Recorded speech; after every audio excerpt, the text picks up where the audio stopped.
Assalamualaikum warahmatullahi wabarakatuh. Saya memperkenalkan diri, nama saya Maman Rohman.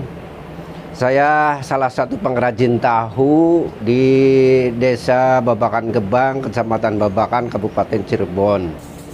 Berdomisili Cirebon Timur. Saya terjun ke pengrajin tahu awal tahun 2000 sampai sekarang. Alhamdulillah dengan usaha saya, perjalanan saya alhamdulillah penuh dengan keberkahan. Nama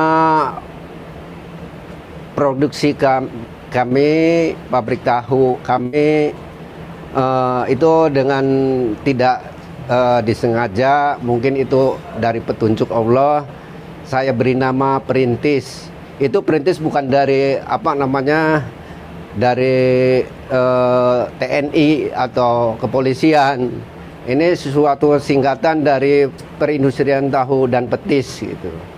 Saya produksi tahu dulu, saya jualan tahu di pasaran, tapi sekarang karena produksinya yang begitu banyak, ya bisa dikatakan tidak tertampung. Jadi saya cuma satu sektor, yaitu sektor tahu petis saja.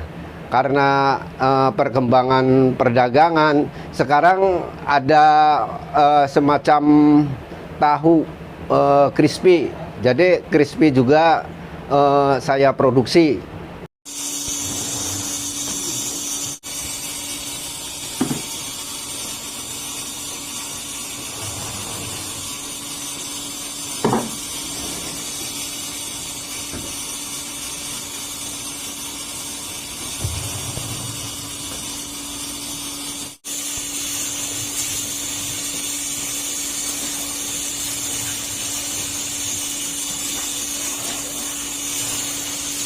Berarti yang Bapak jual itu tahu masih bahan apa ya? Belum Masih bahan. bahannya.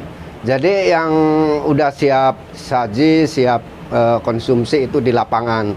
Saya hanya produksi tahu mentahnya aja. Ini kalau boleh tahu Pak ya, proses pembuatan tahu itu bagaimana sih Pak? Itu ada tahapannya. Tahu itu saya ada 3 tahapan. Jadi untuk awalnya kita merendam kacang minimal itu dengan durasi 3 jam lah. Itu udah siap kita giling. Untuk ketiga tahapan itu pertama yaitu yang namanya susu kacang. Susu kacang kedelai itu kacang yang baru digiling terus direbus, itu namanya susu kacang. Itu tahap yang pertama.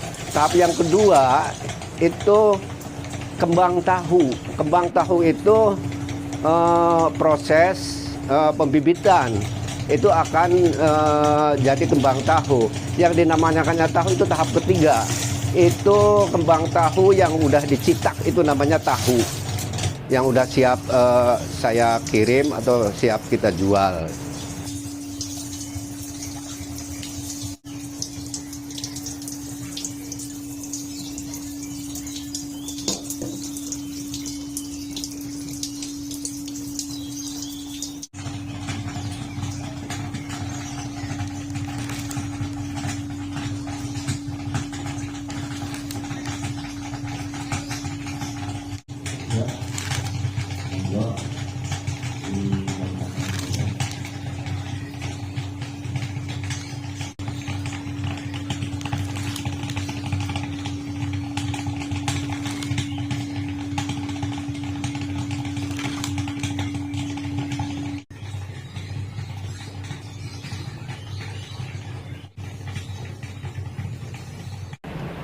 Ini untuk limbah tahunya sendiri tuh ampasnya Pak ya?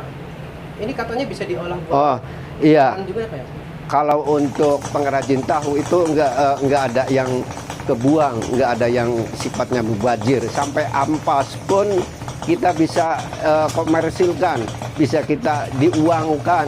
banyak yang istilahnya mengontrak buat bikin dage, oncom atau ternak, Buat pakan juga Pak ya. buat pakan ternak.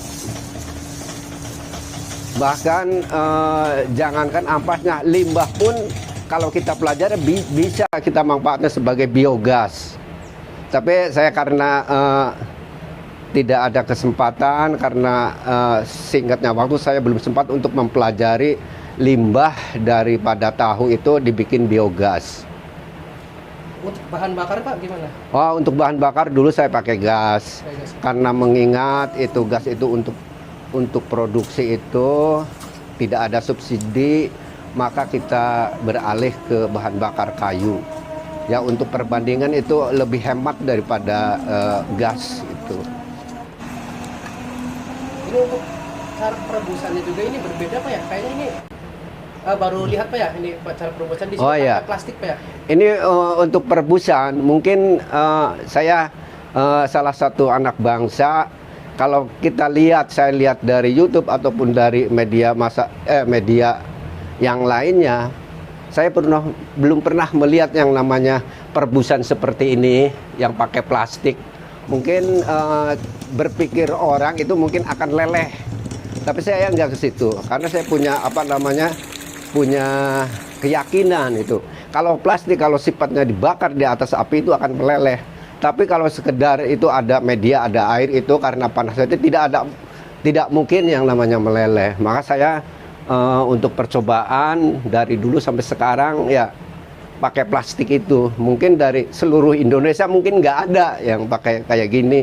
Kalau yang lain itu biasanya pakai stainless atau dari bahan tanah liat itu. Tapi ini lebih lebih higienis lah. Kalau pakai plastik, keraknya juga kan bisa dimanfaatkan buat pepes tahu.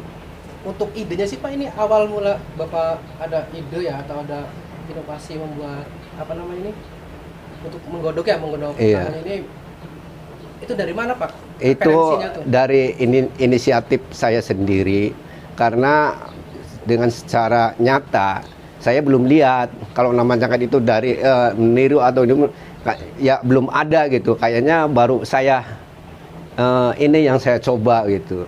Jadi ini inisiatif saya sendiri karena mengingat bahan-bahan itu harganya seperti stainless itu kan harganya mahal gitu.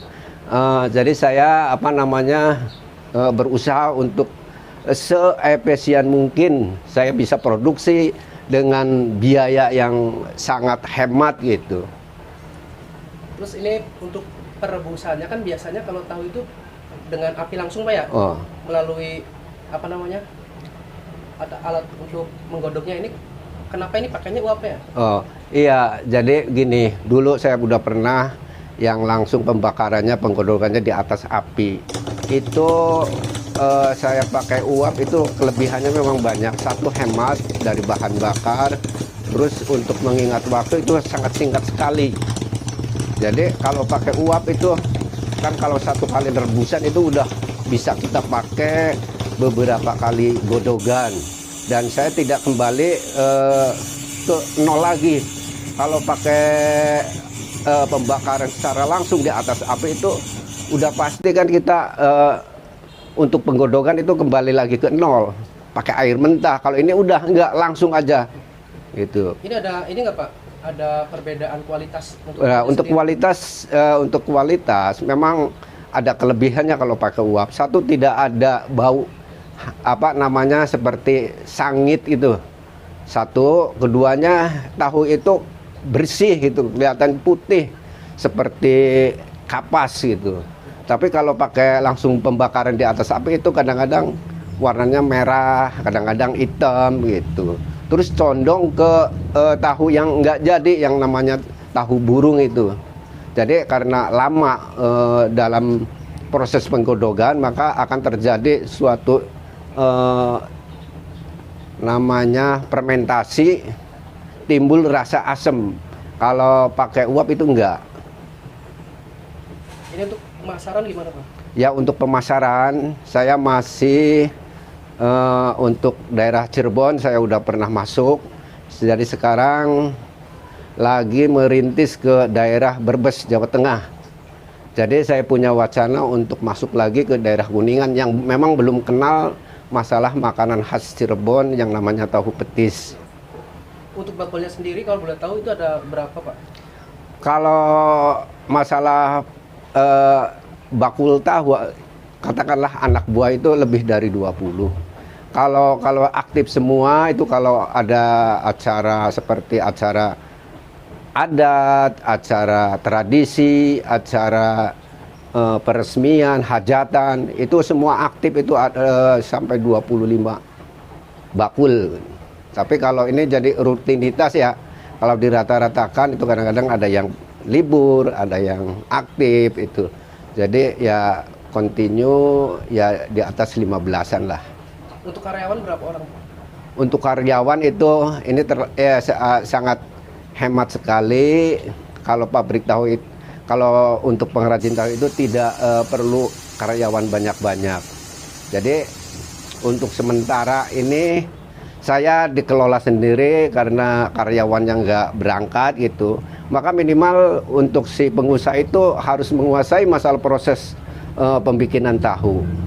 Karena kalau tidak menguasai akan terjadi yang kita nggak diinginkan. Seperti ada halangan kalau selaku pengusaha tidak menguasai, ya udah akan badar, akan total lah. Ini kalau boleh tahu, Pak, ya, untuk produksi ini paling banyak itu satu hari berapa kintal, Pak? Ya ini kalau acara biasa-biasa itu satu kintal. Tapi kalau ada acara khusus seperti kita tadi sebutkan, acara tradisi, acara peresmian itu lebih dari 2 kintal bahkan lebih. Kadang-kadang saya suka minta bantuan sama orang gitu, minta dibantu, minta dikirim karena saya nggak ketanganan gitu, karena terlalu banyak pemesannya. Tapi ya ada sedikit komplain gitu karena di sana pembakarannya lain dengan di sini gitu.